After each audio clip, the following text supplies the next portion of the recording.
کیا آپ نے کبھی سوچا ہے کہ روزے ہمیشہ بدھ کے دن ہی کیوں شروع ہوتے ہیں؟ کیا آپ نے کبھی سوچا ہے کہ روزے رکھنے کی تعداد 40 ہی کیوں رکھی گئی؟ اگر 40 ہیں تو پھر ہم اتوار کا روزہ کیوں نہیں رکھتے؟ کیا یہ محض اتفاق ہے یا اس کے پیچھے کوئی گہرا روحانی راز چھپا ہوا ہے؟ خداوند یسوع مسیح کے قادر اور جلالی نام میں آپ سب کی سلامتی ہو۔ آج کی اس ویڈیو میں ہم اسی راز سے پردہ اٹھانے والے ہیں، لیکن ٹھہریں، کیا آپ کو معلوم ہے کہ ایش وینسڈے کا تعلق راکھ سے کیوں ہے؟ آخر کیوں کلیسیا میں کچھ لوگ اپنے ماتھے پر راکھ لگاتے ہیں؟ کیا یہ کسی پرانی روایت کا حصہ ہے یا اس کے پیچھے بائبل میں کوئی خاص پیغام موجود ہے؟ یہ سب جاننے کے لیے اس ویڈیو کو آخر تک ضرور دیکھیے، کیونکہ جیسے جیسے آپ آگے بڑھتے جائیں گے آپ کے ذہن میں پیدا ہونے والے ہر سوال کا جواب آپ کو ملتا جائے گا۔ چلیے سب سے پہلے ہم یہ جاننے کی کوشش کرتے ہیں کہ روزے ہمیشہ بدھ کے دن سے ہی کیوں شروع ہوتے ہیں۔ اس کے لیے ہمیں تاریخ کے پنوں میں جھانکنا پڑے گا، خاص طور پر 325 عیسوی میں ہونے والی نیکیا کی کونسل میں۔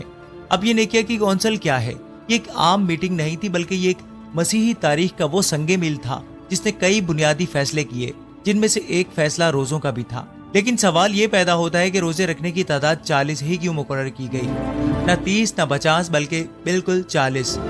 کیا آپ جانتے ہیں کہ اس کا سیدھا تعلق خداوند یسوع مسیح کے 40 دن کے روزے سے ہے؟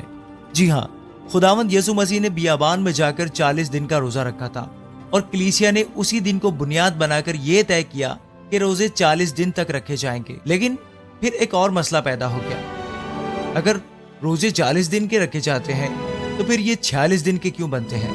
کیا واقعی روزے 40 دن کے ہیں یا پھر کہیں کچھ گڑبڑ ہے؟ یہاں ایک نہایت دلچسپ بات سامنے آتی ہے، اور وہ یہ ہے کہ اتوار کے دن روزہ نہیں رکھا جاتا۔ لیکن کیوں؟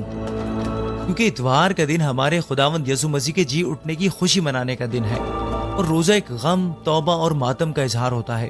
اس لیے اگر آپ ایسٹر سے 40 روزے پیچھے ہٹ کر گنتی شروع کریں اور ان 6 اتواروں کو نکال دیں تو جو دن بچتا ہے وہ بدھ کا دن ہی ہوتا ہے۔ تو کیا یہ محض ایک اتفاق ہے؟ نہیں، بلکہ یہ ایک خاص ترتیب کے تحت رکھا گیا نظام ہے جو آج بھی قائم ہے۔ اب ایک اور سوال، راکھ کا روزوں سے کیا تعلق ہے؟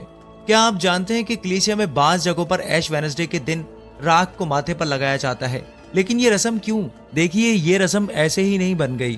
بائبل مقدس میں ہمیں کئی ایسی مثالیں ملتی ہیں جہاں توبہ کرنے کے لیے لوگ راکھ میں بیٹھ جاتے تھے۔ مثال کے طور پر ایوب نبی، جب وہ اپنی حالت پر خدا کے سامنے نادم ہوئے تو انہوں نے کیا کہا؟ اس لیے میں خاک اور راکھ میں بیٹھ کر توبہ کرتا ہوں۔ اور یہی بات ہمیں دانیال نبی میں بھی نظر آتی ہے، جب انہوں نے اپنی قوم کے گناہوں پر ٹانٹ اوڑا اور راکھ میں بیٹھ کر دعا کی۔ تو کیا راکھ لگانا محض ایک رسم ہے؟ نہیں، بلکہ یہ خدا کے حضور عاجزی اور توبہ کا نشان ہے۔ یہ سب باتیں آپ کے ذہن میں کیا سوال پیدا کرتی ہیں؟